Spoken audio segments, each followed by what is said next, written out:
Ukrainian military plane has crashed by a motorway in the eastern Kharkov region.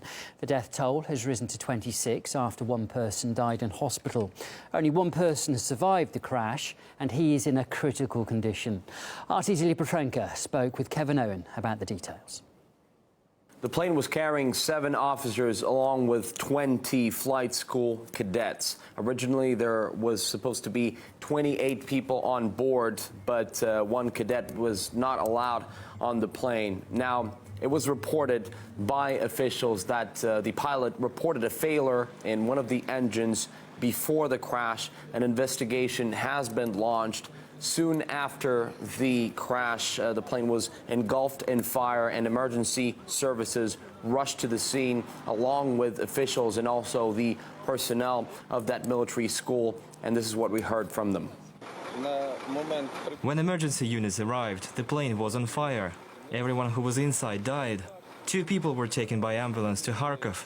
Now they are receiving treatment. First of all, my deep condolences to their relatives and loved ones. It's an awful tragedy for all of Ukraine, for our university, for air crews. We trained young people who would defend our motherland.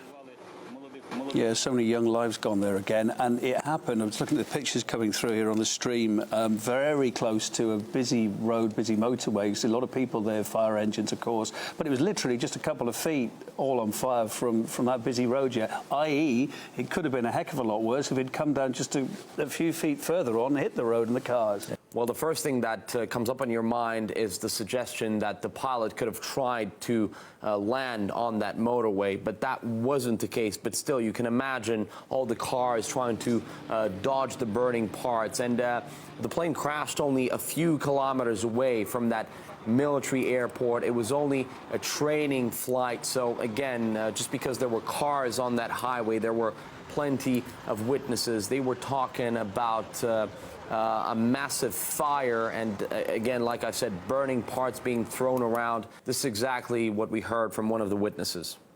We were driving on the motorway by the city of Chuguyev when we saw a fire and heard several explosions, one after the other.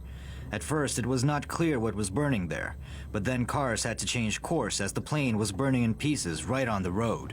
While the investigation is already in full swing, obviously, Saturday has been declared a day of mourning for the victims. The Ukrainian President Volodymyr Zelensky has decided to visit the crash site himself.